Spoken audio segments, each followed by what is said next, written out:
অভিযোগে বাতিল হয় সম্পূর্ণ প্যানেল। কলকাতা হাইকোর্টের নির্দেশকে চ্যালেঞ্জ করে শীর্ষ আদালতে যায় রাজ্য। তোর ফ্ল্যাটে একটু থাকতে দিস। আমার তো চুল ছাড়ানোর পয়সা কারোর মতন ঘুষখোর চাকরির পয়সা না।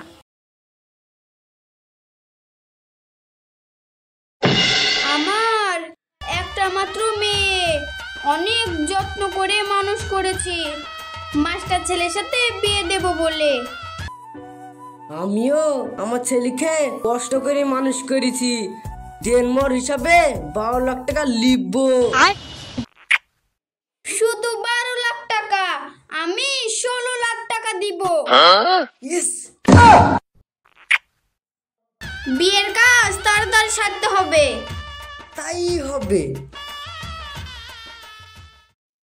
এই নাও টিফিন, লুচি আর মাংস আছে, স্কুলে খেয়ে নিবা। এইসবের আবার কি দরকার ছিল? শুনো, হ্যাঁ বলো। আসার সময় আমার জন্য একটা শাড়ি নিয়ে আসবা। ঠিক আছে।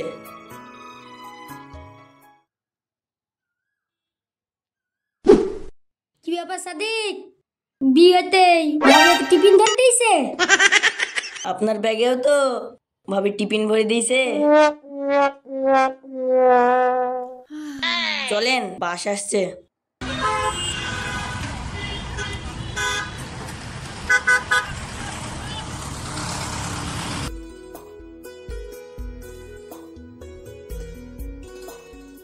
চলো না আমরা শহরে একটা ফ্ল্যাট কিনি।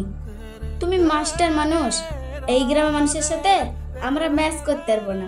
আমাদের ছেলেকেও তো মানুষের মতন মানুষ করতে হবে।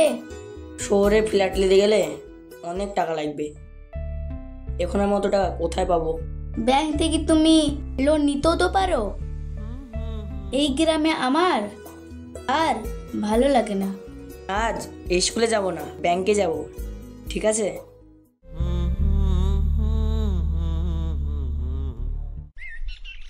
কিরে সাদি, এই সময় পাড়ায় স্কুলে যাসনি? না মামা, স্কুলে যাইনি, ব্যাংকে গিয়েছিলাম। শহরে ফ্ল্যাট কিনবো তো, আর ছেলেকেও তো মানুষের মতন মানুষ করতে হবে, আর ভালো স্কুলেও তো পড়াতে হবে। তোরা এই গ্রাম থেকে মানুষের মতন মানুষ হলি, স্কুলের মাস্টার হলি, আর তোর ছেলে এই গ্রামে মানুষ হবে না? তোরা যদি গ্রাম ছেড়ে চলে যাস, এই গ্রামের উন্নতি হবে কি করে? সত্যি মানুষ চাকরি পেলে সব ভুলে যায়। আসছি। কি গো, লোন হলো?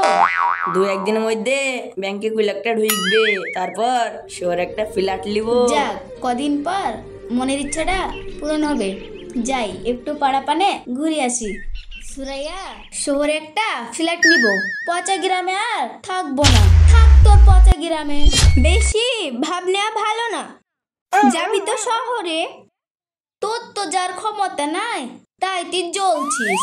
এখন আকাশে উঠছিস, আকাশ থেকে যখন নিচে পড়বি তখন বুঝবি ঠেলা।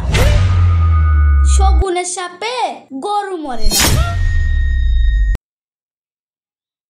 অভিযোগে বাতিল হয় সম্পূর্ণ প্যানেল।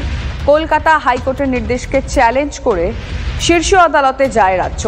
শীর্ষ আদালত কি গো, চাকরি বলে আর থাকবে না? কি করব কিছুই বুঝতে পারছি না। চাকরি থাকবে না, সংসার চালাবো কি করে?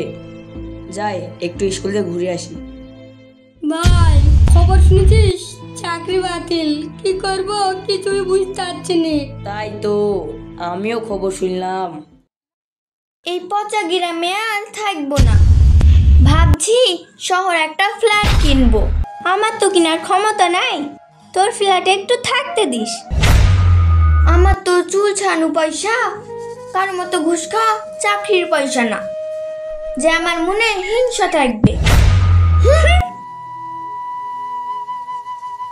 চাকরি নাই, কি করব কিছু বুঝতে পারছি না। ফ্ল্যাটের ইএমআই, সংসার চালাবো কি করে কিছু বুঝে উঠতে পারছি না। তোমাকে বারবার বললাম ফ্ল্যাট নিতে হবে না, নিতে হবে না, তাও তুমি জোর করলে। ও, এখন সব দোষ আমার, তোমার ইচ্ছা ছিল না? কে জানছে তুমি ঘুষ দিয়ে চাকরি পেয়েছো? তো খবরদার বাজে কথা বলবি নি। কতজনকে মারবা? সবাই জানে তুমি ঘুষ দিয়ে চাকরি পেয়েছে তা। আমি ঘুষি চাকরি পাইনি। আমি ওসব বুঝিনি, আমার মেঘে ছাড় করে নিব। আপনি ওসব কি বলছেন? কবিতা, তুমি কি বলছো? তোমার চাকরিও নাই, আমিও নাই। ঠিক বলেছিস। আমার মেয়ের বিতে 16 লাখ টাকা লেগেছে, সুদে আসলে 20 লাখ টাকা নিব। চ মা, তোর ব্যবসায়িক ছেলে দেখে বিয়ে দিব।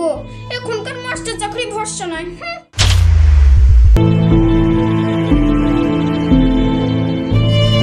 আমার সব শেষ। ভালো করে পড়াশোনা করার এই পরিণতি। মানুষকে মুখ দেখাও কি করি।